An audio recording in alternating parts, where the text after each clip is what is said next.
Naisip mo na ba kung ano talagang nagpapatibay sa matatayog na gusali o kahit sa sarili mong bahay?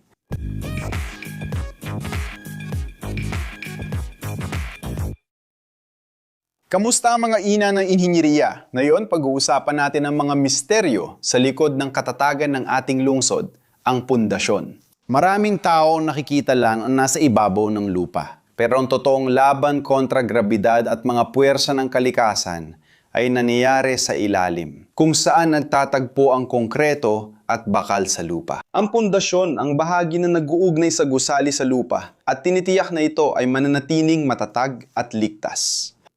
Tumatagal ito laban sa hangin, lindol, at sa paglipas ng panahon. Pero sa huli, ano nga bang pundasyon at ano ang pangunahing tungkulin nito sa isang gusali?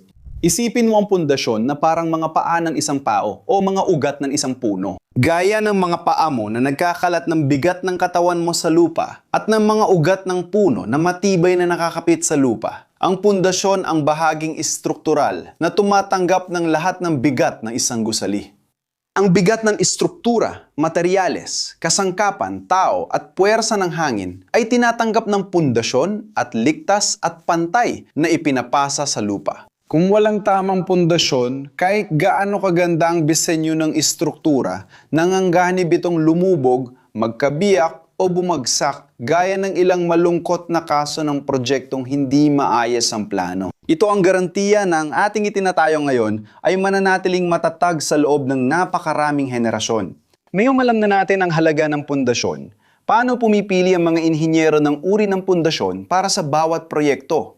Hindi basta-basta ang pagpili, at ito ay nakadepende sa isang napakahalagang pag-uusap sa pagitan ng gusali at ng lupa. Ang pag-uusap na ito ay isinasalin sa mga technical na pag-aaral, lalo na ang pagsusuri ng lupa na nagbibigay daan sa atin upang malaman ang kakayahan nitong magdala ng bigat at ang mga katangian ng bawat patong sa ilalim ng ibabaw. Batay sa mga impormasyong ito at sa bigat na ipapataw ng gusali, hinahati natin ang mga pundasyon sa dalawang pangunahing kategorya. Ang mga nasa ibabaw, na kilala rin bilang mababaw na pundasyon, at ang mga malalalim.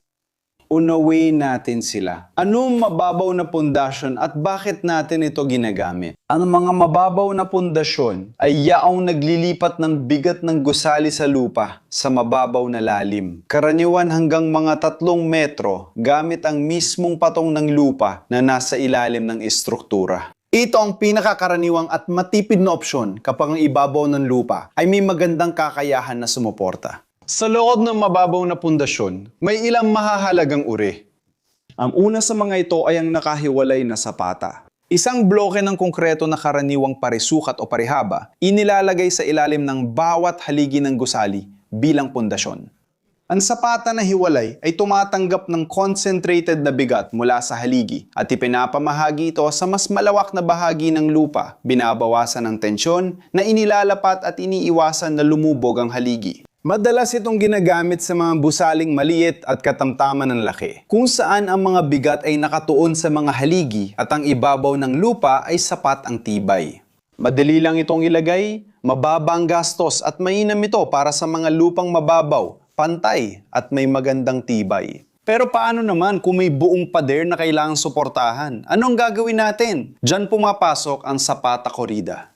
Iba ito sa isolada dahil ito ay tuloy-tuloy na bahagi ng konkreto na umaabot sa buong ibabaw ng estruktura, parang sinturon ng konkreto. Pantay nitong ipinapamahagi ang bigat sa lupa. Karaniwan ito sa mga pader, retaining wall, at sa mga gusali kung saan ang mga pader ang pangunahing estruktural na sumusuporta sa bigat. Tulad ng sa maraming bahay na isang palapag o dalawang palapad. Pinipili ang sapata corrida para ipamahagi ang mas magagaan na bigat sa mas mahabang haba upang mas magamit ng pantay-pantay ang lakas ng lupa sa ilalim ng linya ng pader. Sa wakas, sa mga mababaw na pundasyon, meron tayong radier. Isipin mo na ang lupa ay medyo mahina at ang itatayang gusali ay magaan lang, tulad ng isang bahay na isang palapag. Paano masisiguro na hindi ito lulubog o magkakaroon ng hindi pantay na bitap? Ang radier ang solusyon. Ito ay karaniwang isang malaking slab ng konkretong may bakal na tumatakip sa buong bakas ng gusali na nagsisilbing isang malaki at isang base. Sa halip na maraming hiwa-hiwalay na punto ng suporta, ang bigat ay ipinapamahagi sa buong ibabaw ng radier. Ito ay partikular na kapaki-pakinabang sa mga lupa na may mababang lakas sa ibabaw o kapag nais bawasan ng hindi pantay na pag-upo. Ibig sabihin, maiwasan ng isang bahagi ng gusali ay lumubog ng higit kaysa sa iba. Isang pundasyon, itong parang malaking plato sa ibabaw ng lupa, epektibo para sa magaan na konstruksyon at hindi matatag na lupa.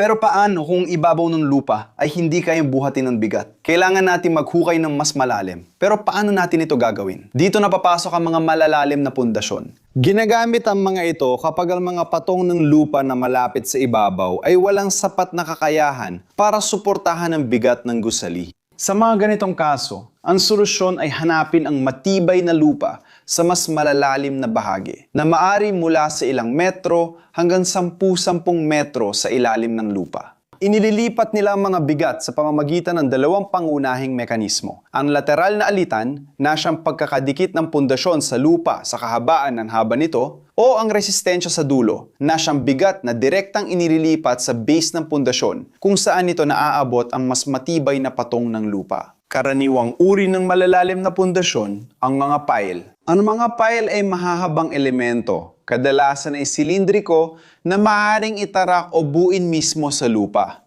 Para itong malalaking pako na tumatagos sa hindi matibay na lupa hanggang sa mas matibay na patong at dito inililipat ang bigat. Mayroong iba't ibang uri ng mga pile at ang pagpili sa bawat isa ay nakadepende sa mga salik tulad ng uri ng lupa, bigat ng gusali, kinakailangang lalim, at pati na rin sa mga kondisyon ng lugar ng konstruksyon. Kasama sa mga pile ang mga precast na pile. Nakakita ka na ba ng malaking konkretong poste na ipinupukpok sa lupa? Malamang yon ay isang precast na pile. Ang mga ito ay ginagawa gamit ang konkretong armado o pre-stressed sa mga planta o mismo sa construction site na may kontroladong sukat at tibay. At pagkatapos ay ipinupukpok sa lupa gamit ang perkusyon, panginginig o pagpiga.